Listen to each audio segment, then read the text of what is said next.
이 시간 하나님 주시는 말씀 신약성경 누가복음 4장 31절에서 44절입니다. 지난주하고 동일한 본문입니다. 누가복음 4장 31절에서 44절.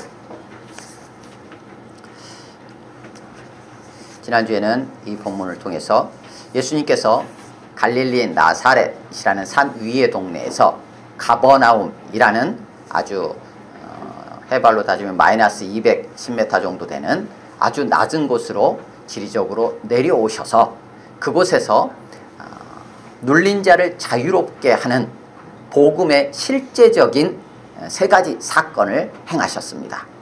더러운 귀신을 꾸짖으셨고 열병을 꾸짖으셨고 또한 여러 사람에게서 나가는 귀신들을 꾸짖으셨던 사건이 오늘 본문에 기록이 되어 있었습니다. 그것을 통해서 예수님은 분명 하나님의 나라 복음을 전파하기 위해 오신 분이다 라는 것을 분명하게 드러내셨습니다. 오늘 계속해서 이 말씀을 우리가 다시 한번 읽고 함께 나누도록 하겠습니다. 31절입니다. 같이 읽습니다. 시작. 갈릴리의 가버나움 동네에 내려오사 안식일에 가르치심에 그들이 그 가르치심에 놀라니 이는 그 말씀이 권위가 있음이로라.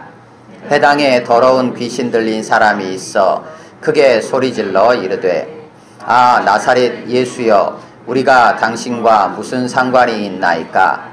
우리를 멸하러 왔나이까? 나는 당신이 누구인 줄 아노니 하나님의 거룩한 자니이다.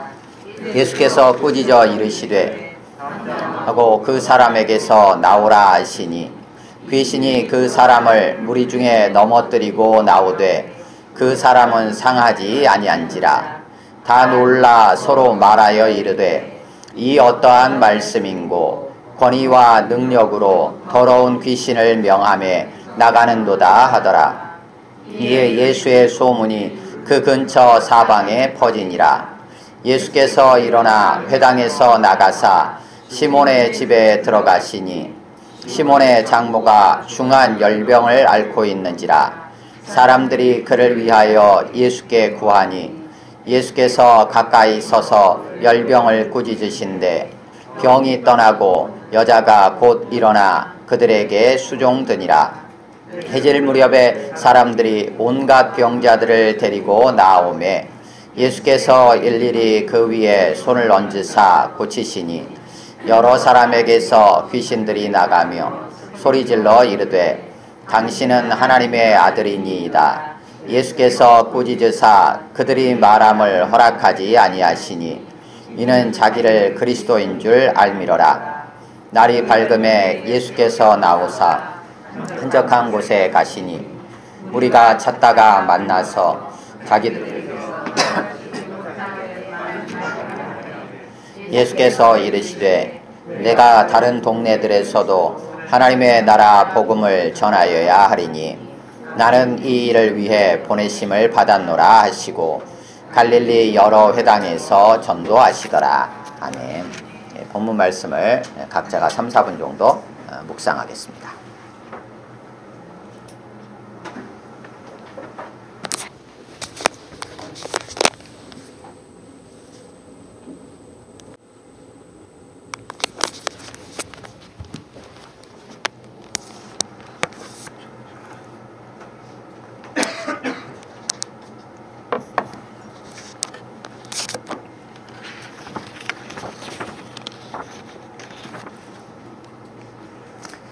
거기까지 보시겠습니다. 지난주에는 오늘 본문의 전체 흐름 속에서 일단 가장 우리가 두드러지게 이해할 수 있는 내용이 무엇인가, 무엇을 말씀하시려고 하는가에 대한 부분을 함께 나눴습니다.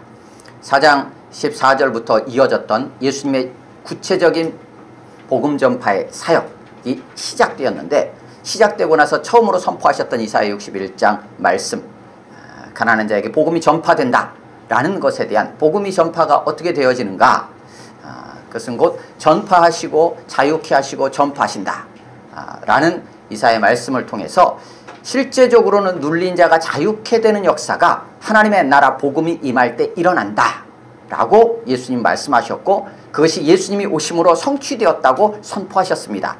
그런데 그 구체적인 성취가 어떻게 실제적으로 사람들에게 나타났는가에 대한 실제적인 모습을 오늘 본문의 세 가지 사건을 통해서 우리에게 알려주고 있다라는 말씀을 우리가 지난주에 들었습니다.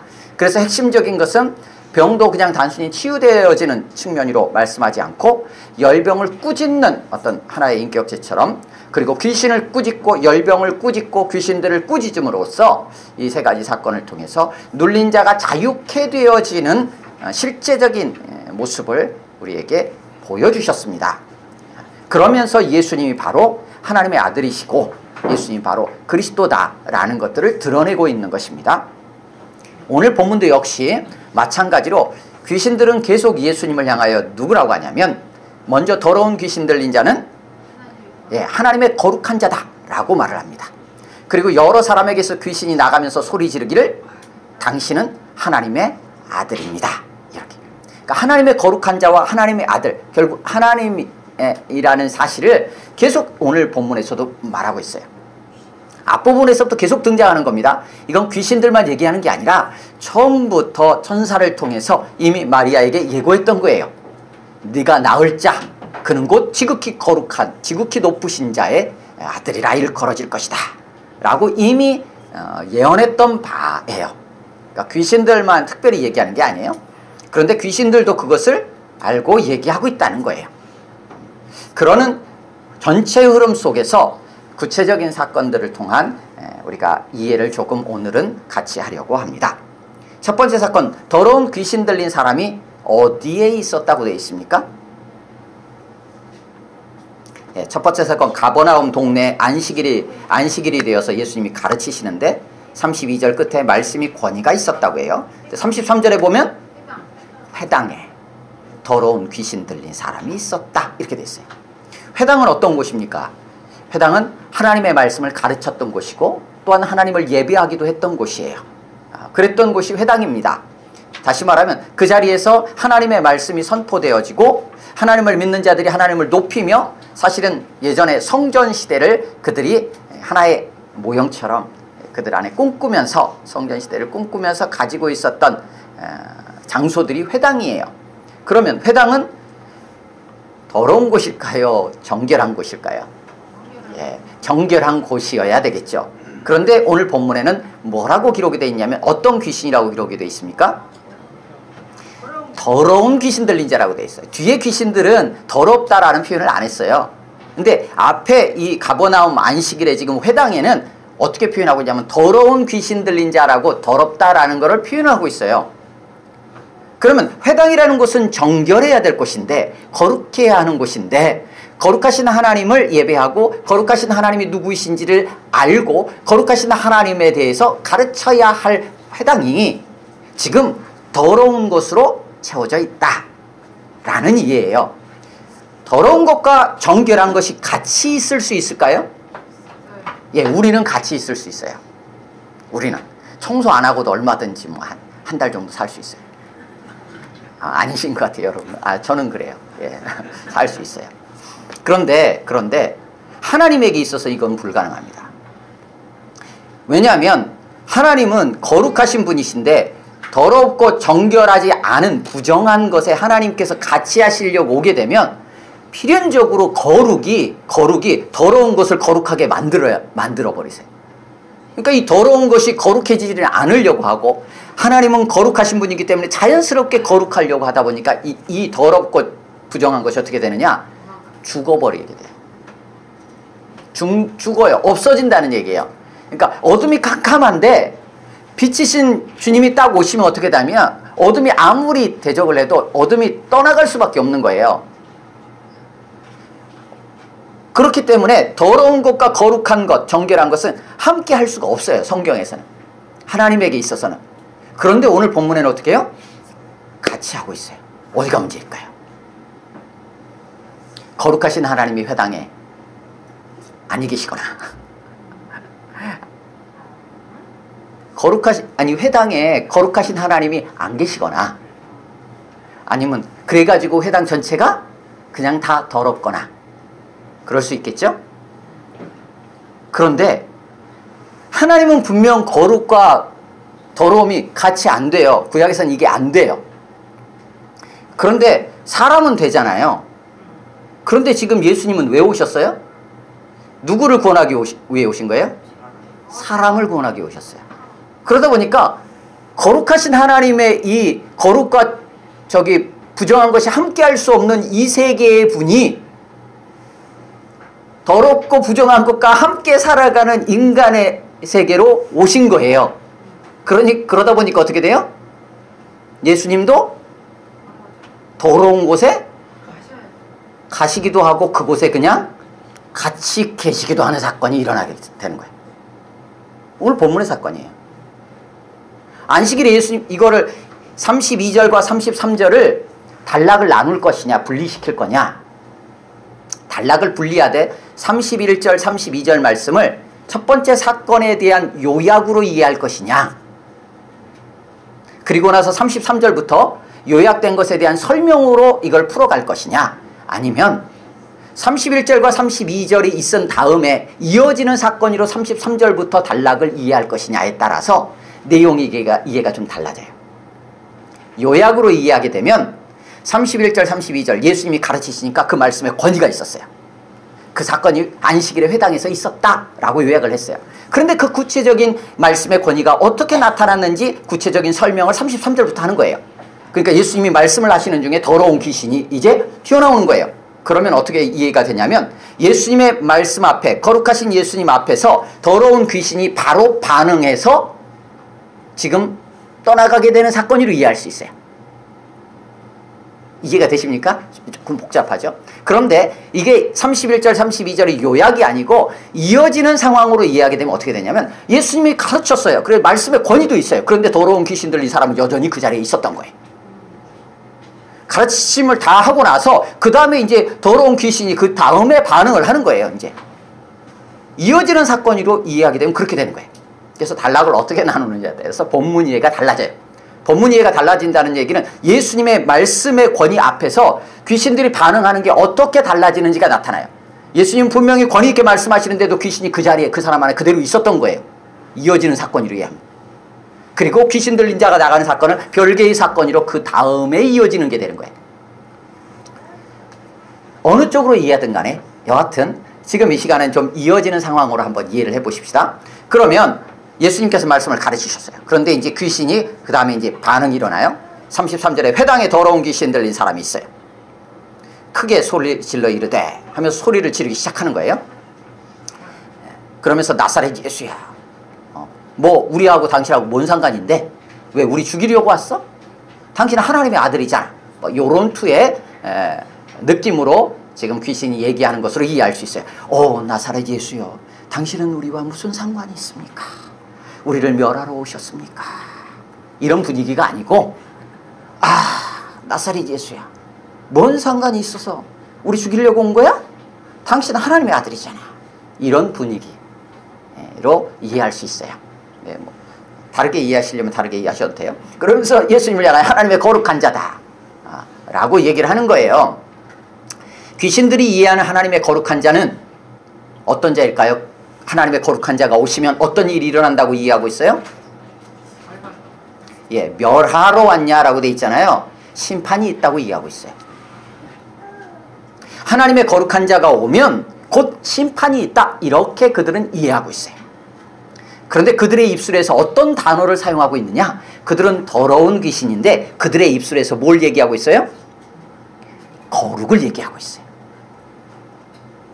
더러움과 거룩이 지금 한 입에서 같이 나오고 있어요. 예. 우리 안에는 더러움과 거룩이 여전히 같이 있나요? 주님은 한 샘에서 단물과 쓴물이 같이 나올 수 없다 하셨는데 우리는 너무나 자연스럽게 오늘은 이렇게 내일은 저렇게 한 입에서 하루에도 수십 번씩 한순간에 앉은 자리에서도 막 얼마든지 자유롭게 하실 수 있나요? 그럼 어느 쪽이 가짜일까?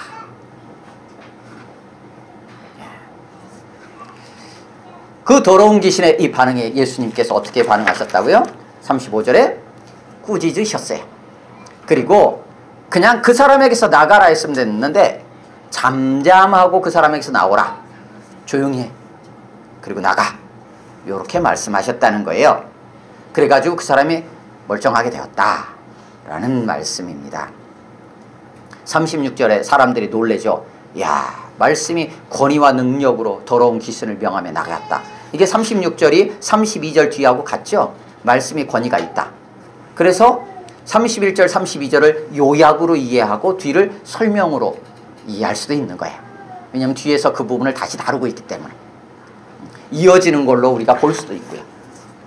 그래서 첫 번째 사건을 통해서 더러운 것과 거룩한 것이 공존하는 회당의 모습을 우리는 보게 돼요. 오늘 우리 교회의 모습일 수도 있고 우리 하나님을 믿는 거룩한 하나님의 백성 되었다는 우리의 속사람의 모습일 수도 있지요. 그러면 거룩을 몰아내야 될까요? 더러움을 몰아내야 될까요? 두 번째 사건은 시몬의 집에서, 시몬의 장모 집에서 시몬의 장모의 열병을 꾸짖습니다. 그때 38절 후반부에 시몬의 장모가 중한 열병을 앓고 있는지라 사람들이 그를 위하여 예수께 구하니, 열병을 앓고 있는 사람은 누굽니까? 예, 시몬의 장모예요. 베드로의 장모입니다. 그러면 예수님께 구한 사람들은 누구죠? 시몬의 장모인가요? 사람들이에요. 시몬의 장모가 아니고 사람들이에요. 그죠? 41절을 보십시다. 아니 40절. 40절 같이 읽습니다. 시작. 해질 무렵에 사람들이 온갖 병자들을 데리고 나오매 예수께서 일일이 그 위에 손을 얹으사 고치시. 병자들이 예수님께 스스로 나왔습니까? 예, 사람들이 데리고 나왔습니다.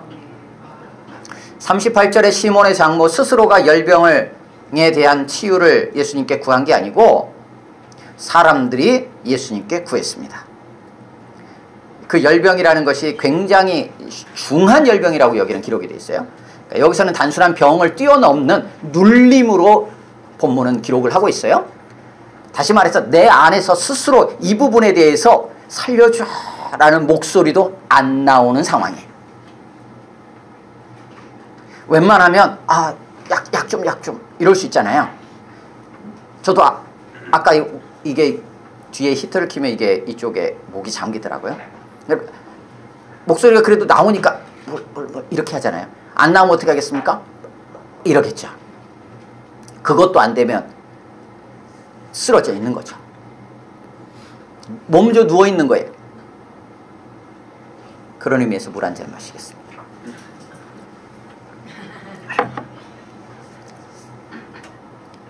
몸져 누워 있으면 내 안에서 스스로 뭔가를 요청할 힘조차도 없으면 어찌 될까요? 같이 있는 사람이 있는 게 복될 거예요.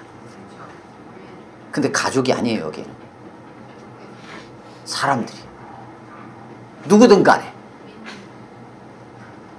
우리는 어떤가요? 우리 스스로가 주님 하고 구할 힘조차도 없는 상태인가요? 아니면 우리 주변에 주님 하고 주님을 구할 수조차도 없는 사람이 있으십니까? 전자라면 예수님께 구해줄 리가 같이 있으십니까? 후자라면 나는 그런 일을 위해 주님께 구하는 자의 삶을 살아가고 있습니까?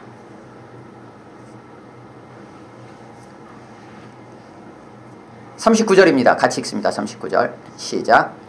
예수께서 가까이 서서 열병을 꾸짖으신데 병이 떠나고 여자가 곧 일어나 그들에게 수종드니라. 예, 누가가 굉장히 좋아하는 단어가 등장했어요. 사람들마다 자주 쓰는 단어가 있어요.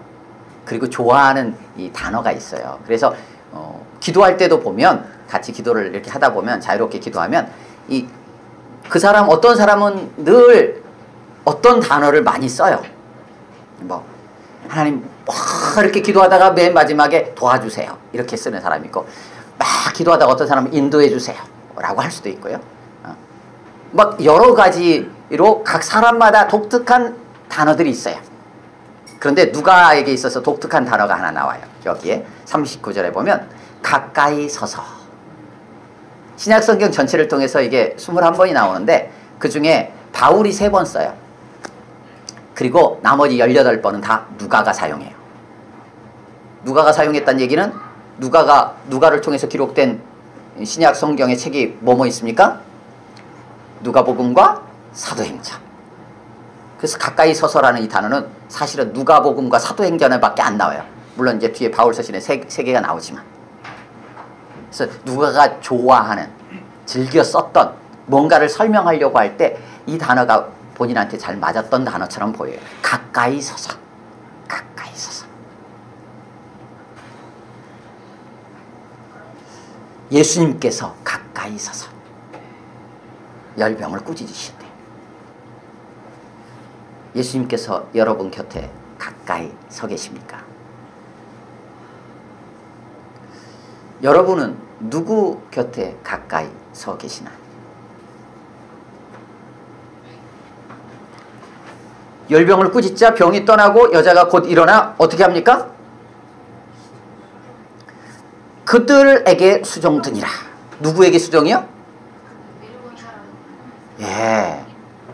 우리는 이렇게 이해할 법하잖아요. 예수님께서 가까이 있어서 열병을 꾸짖으신데 병이 떠나고 여자가 곧 일어나 예수님께 수종드니라. 이러면 이럴 수 있는데 지금 여자가 어떻게 하고 있다고? 누구에게? 그들에게 수종들었다. 수종들었다는 얘기는 섬겼다는 얘기예요. 이 단어에서 집사라는 단어가 사실은 나와요. 수종들었다. 먼지가 날 정도로 막 뛰어다니는 사람, 이 종과 연결돼 있어요. 막 지금 먼지는 안 나겠네요. 대부분 다 이렇게 다 깨끗하게 해놔서. 근데 흙 있는 집들에 막 왔다 갔다 부지런히 막 이것저것 막 챙기느라고 왔다 갔다 하다 보면 먼지가 풀풀 나잖아요. 막 그런 분위기가 이 섬긴다라는 이런 단어하고 연결이 돼 있어요. 이 시몬의 장모가 병이 떠나고 나서 그들에게 수종드니라. 그러니까 우리의 삶에 있어서 하나님께서 우리의 삶에 은혜를 베푸시는 건 분명해요. 그리고 모든 것은 하나님께로부터 출발해서 와요. 그런데 하나님께서 직접 하늘에서 뚝 떨어뜨려 주실 때도 있어요. 그때도 있어요. 성경을 통해서 이스라엘은 40년이나 그걸 경험했어요.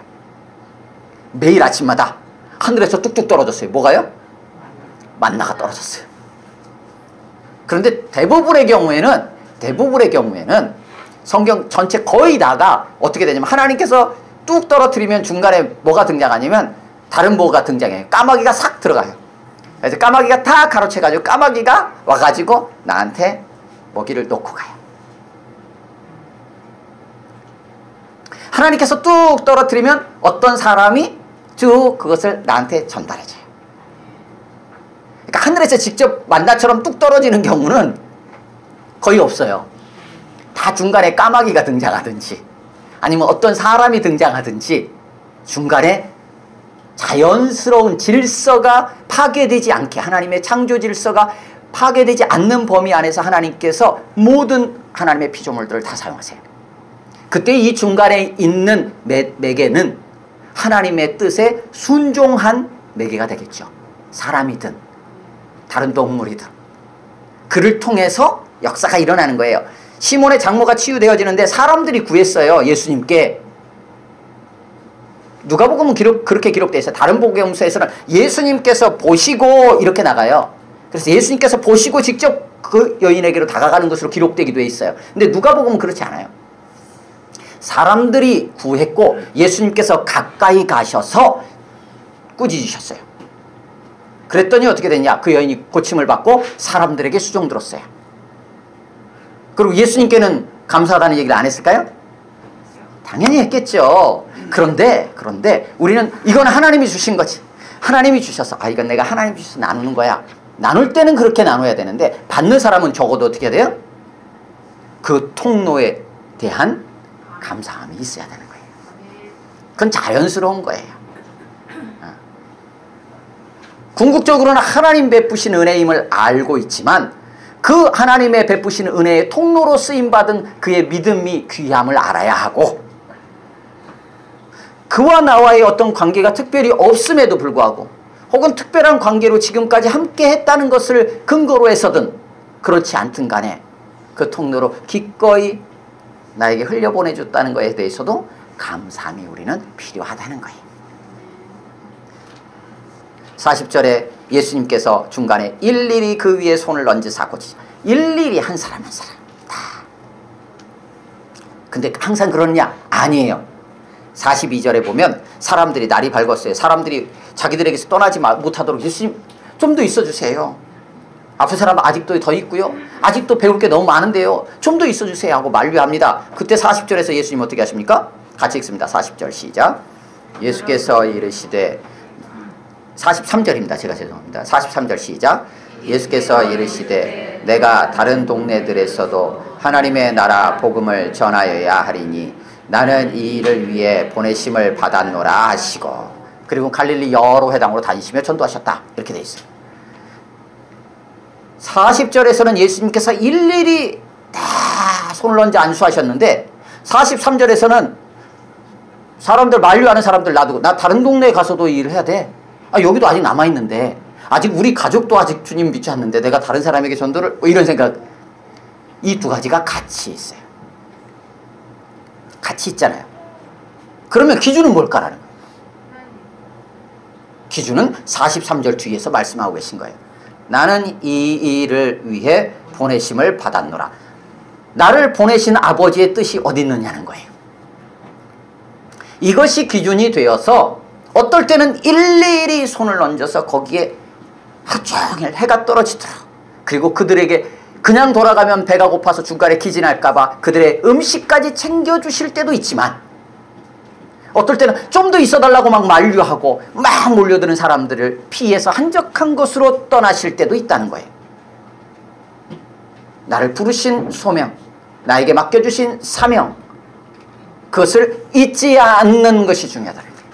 예수님 그것을 늘 부여잡고서 그 기준 하에 아버지의 뜻에 따라서 움직이고 계심을 보게 돼요.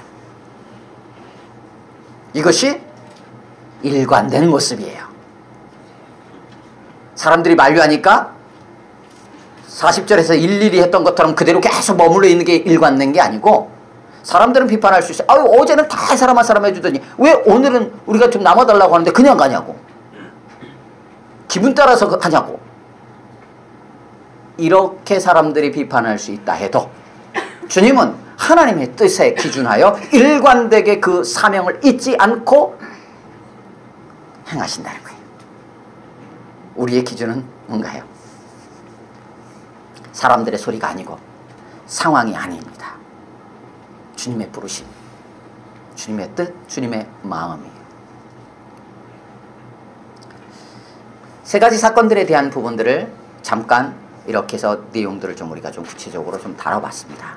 그러면 여기서 한 가지만 더 나눕니다. 귀신들이 예수님에 대해서 하나님의 거룩한 자요, 하나님의 아들이라고 할 때 예수님은 왜 이것을 말하지 못하게 하셨을까? 잠잠하라 하셨을까? 이것이 지난주에 나눴던 전체 흐름하고 연결된 부분이에요. 지금까지 나눴던 부분들은 예수님의 소소한 어떤 삶의 모습들을 잠깐 우리가 들여다본 거예요. 전체 흐름 안에서는 오늘 본문도 역시 예수님이 하나님의 아들이라는 흐름이 하나 쫙 그대로 흘러가요. 이건 명백하게 지금까지 계속 드러냈어요. 드러냈는데 누구를 통해서는 드러내지 않으시려 합니까? 귀신을 통해서는.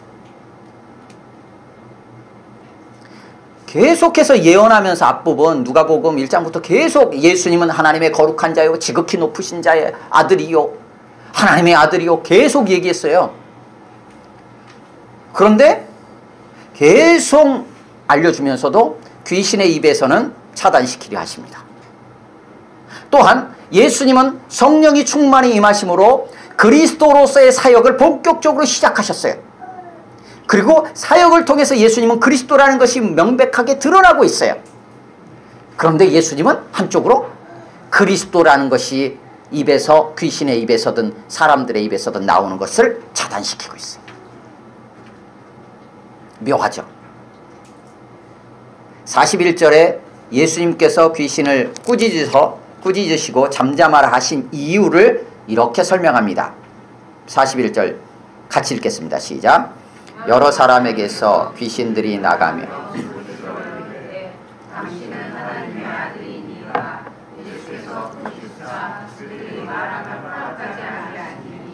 이는 자기를 그리스도인 줄 알고. 왜 귀신이 예수님에 대해서 말하는 것을 못하게 막으셨느냐라는 것들을 다른 데서 이유를 찾기가 쉽지 않습니다. 그런데 오늘 본문에서 딱 한 가지 말씀하세요. 이는 그 귀신이 자기가 그리스도인 것을, 예수님이 그리스도라는 것을 알기 때문이다. 그래서 말 못하게 한다 라고 말씀해 주세요. 그죠? 입에 물고 다녀요? 그런데 이게 우리에게 잘 이해는 안 돼요. 해석이 필요해요. 해석이 필요하다 보니까 해석은 조금 각 사람마다 다를 수 있어요. 근데 명확하게 명시적으로 기록하고 있는 곳도 많지 않은데, 거의 없는데 그 기록한 것조차도 우리에게 좀 해석이 필요한 부분이에요. 귀신이 예수님이 그리스도라는 걸 알아요. 그러면 처음에 이렇게 얘기하죠. 당신은 하나님의 아들입니다 라고 귀신이 말했어요. 그러면 그 다음 수수는 뭘 것 같습니까? 무슨 말을 할까요? 예, 제가 너무 어려운 질문을 드렸죠. 귀신은 예수님이 그리스도라는 걸 알아요. 그래서 예수님이 귀신이 말하는 중간에 입을 막아버립니다. 입을 막기 전까지 무슨 얘기를 했냐면 당신은 하나님의 아들입니다 라고 얘기했어요. 그럼 그 다음에 귀신이 뭘 얘기하겠습니까? 예, 당신은 그리스도지요 라고 얘기를 하는 수순일 거예요. 그래서 다른 본문들에 보면 당신은 하나님의 그리스도십니다. 뭐 여러 가지로 이제 그리스도하고 막 섞어서 얘기하는 부분도 나오기도 해요. 그러니까 귀신의 입에서 하나님의 아들이라는 얘기는 계속 나와요. 그러면 예수님 진짜 안 드러내시려면 어떻게 해야 되겠습니까? 그 말 자체도 하기 전에 조용히 이렇게 했어야 되잖아요. 근데 그 말은 다 해요. 그 말 앞에서도 하나님의 거룩한 자인이다. 그러니까 조용해. 여기서도 당신은 하나님의 아들입니다. 그만 거기까지. 이런 분위기예요. 그러니까 하나님의 아들이시라는 것은 귀신이 다 말을 해요. 그런데 그리스도라는 단어까지는 말을 못하게 차단하시는 거예요. 왜 그러실까? 왜 그럴까요? 우리가 여러 가지 생각들을 할 수 있어요. 다양한 해석들을 할 수 있어요. 근데 말씀을 통해서 이제 제가 이해한 바를 나누는 거예요. 귀신이 이해하고 있는 귀신이 사단이 하나님처럼 모든 걸 안다고 생각하면 안 돼요. 우리는 이제 그런 착각이 있어요. 예수님이 오셔가지고 십자가에 달려 죽으시고 그럼으로써 우리의 모든 죄가 다 사함받는 것을 사단이 다 알았지. 그랬으면 어떻게 해야 됐을까요? 예수님이 십자가에 달려 죽으시는 것을 방해했어야죠. 그렇잖아요. 예수님 십자가에 달려 죽으심으로 자기 창세기 3장 15절에 있는 것처럼 뱀의 머리를 밟을 것이다 라는 것을 사단이 알았다면, 그게 곧 그 사건이라는 걸 사단이 깨닫고 있었다면 예수님이 십자가에 달려 죽으시는 것을 어떻게 해야 돼요? 막아야 돼요. 그죠? 그런데 어떻게 하느냐? 예수님이 십자가에 달려 죽으시는 것을 적극적으로 그 일을 행하도록 해요. 단서를 찾을 수 있는 것이 있어요. 요한복음 13장에 보면 예수님께서 제자들을 사랑하시되 끝까지 사랑하시니라 하시면서 그 다음에 누가 등장하냐면 유다가 등장해요. 가룟 유다. 유다가 거기서 나가게 되는데 그때 마귀가 유다의 마음에 예수님을 팔 생각을 넣었더라 이렇게 돼 있어요. 다시 말하면 예수님을 팔게 해서 예수님을 죽이려고 하는 게 사단의 계략이었다고 이해할 수 있어요. 그 본문을 통해서 보면. 그러면 사단 마귀는 예수님을 죽이는 것에 대해서 나름대로 목적을 가지고 있다고 이해할 수 있어요. 그러면 예수님이 십자가에 죽으신다라는 것, 죽으신다라는 게 어떤 의미인지 사단 마귀가 제대로 몰랐을 가능성도 있어요. 물론 십자가에 죽으심 말고 그냥 달리 그냥 막 이렇게 죽이는 것도 뭐 생각해 볼 수는 있어요. 일단 그런 부분들이 있어요. 여러 가지 가능성이 있지만, 그래서 귀신도 이 그리스도 하면은 귀신이 이해하고 있는 그리스도, 그리고 사람들이 이해하는 그리스도. 사람들은 어떻게 그리스도를 이해했을까? 성경을 뒤로 쫙 나가면 등장하는 말들이 있어요. 예수님을 붙잡아가지고 예수님을 막 때리면서 병정들이 뭐라고 하냐면, 야, 선지자 노릇 한번 해봐. 자, 누가 때렸을까? 이런 거예요. 그리스도를 누구로 이해하고 있어요? 선지자로 이해하고 있어요. 예수님이 십자가에 달려 죽으실 때 위에 뭐라고 썼죠? 예, 왕이라고 썼어요. 유대인의 왕. 그리스도를 누구로 이해하고 있어요? 왕으로 이해하고 있어요. 누가복음에 보면 양쪽 양편의 강도들이 딱 같이 십자가에 달리는데, 한편 강도가 뭐 오른쪽인지 왼쪽인지는 잘 몰라요. 근데 어쨌든 한편, 뭐 보통 우리가 오른쪽을 좋은 쪽으로 생각하니까 오른쪽에 있었던 강도가 말고 반대쪽에 왼쪽에 있었던 강도가 예수님한테 뭐라고 합니까? 거기서 내려와봐. 사람들도, 야, 너도 구원하지 못하면서 남을 구원한다고 얘기하느냐? 예수 그리스도를 뭘로 이해하고 있어요? 구원자로 이해하고 있어요. 이게 사람들의 이해였어요. 선지자, 왕, 그래서 구원자. 그리스도는 기름 부음 받은 자이기 때문에 기름 붓는 세 부류의 사람이 있다고 했잖아요. 왕과 선지자와 제사장. 그런데 그리스도를 제사장으로 이해하는 곳을 찾기가 어려워요.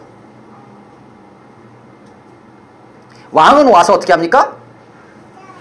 다 다스리고, 다 해방시켜주고, 나라를 딱 든든하게 세우는 자 아니에요. 선지자 어때요? 구약시대부터 계속 하는 거는, 그들이 이해할 때는, 아, 하나님께서 우리를 회복시키실 거야. 우리를 구원하실 거야. 마지막 때가 오면 모든 우리를 방해했던 세력은 다 멸하고, 귀신 우리를 멸하러 왔나니까 다 멸하고, 하나님의 백성 이스라엘은 구원하는 자.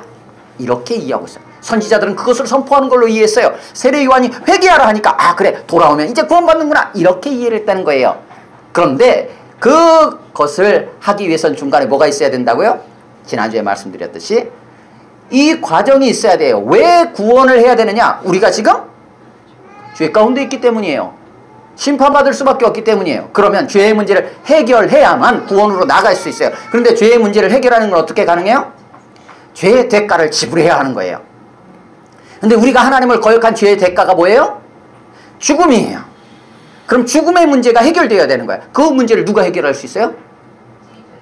인간이 해결을 해야 돼요. 그러니까 어떻게 했어요? 하나님께서 인간으로 오신 거예요. 예수 그리스도.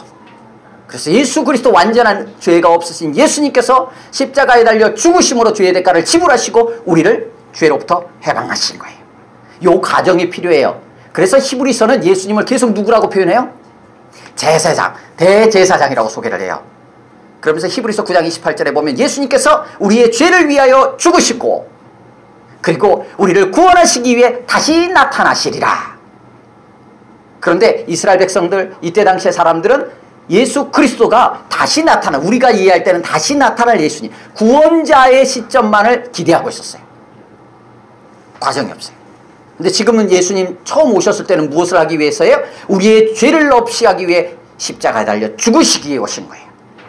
이게 안 맞아요. 이해가 달라요. 이들이 기대한 건 계속 왕으로 와서, 선지자로 와가지고 왕으로서 우리를 구원하실 자를 계속 기대하고 있는데, 그런 그리스도만을 기대하고 있는데, 예수님은 대제사장으로 우리를 위해 성소에 들어가 단번에 피를 흘려 죽으심으로 우리의 모든 죄를 속하기에 오셨어요. 이게 안 맞아요. 이 이해에 충돌이 생겨요. 그래서 이들은 그리스도 하면 왕 이렇게만 생각하고 있는데, 죽으러 왔다 라고 하면 이해에 혼선이 생기는 거예요. 그래서 예수님은 그리스도라는 말 자체를 차단시켜요. 그리고 본격적으로 그리스도라는 말을 드러내시기 시작하는 시점이 어딜까요? 예, 뒤쪽으로 넘어가면 너희는 나를 누구라 하느냐 물으시고, 베드로가 주님은 그리스도십니다. 그래 하시면서 뭐라고 말씀해? 그래, 내가 그리스도야, 내가 왕이야, 이제 다 다스릴 거야, 내가 이제 구원자로 온 거야 라고 말씀하십니까? 아니요. 그래, 인자가 고난을 받고 대제사장과 서기관들과 바리새인들과 버림받아 죽임을 당하고 사흘 만에 다시 살아나야 하리니 말씀하세요. 그러니까 베드로가 이해했던 그리스도가 아니에요. 그러니까 주님 어찌 그런 말을. 그러니까 예수님께서 허허, 사단아 물러가라 이렇게 하시죠.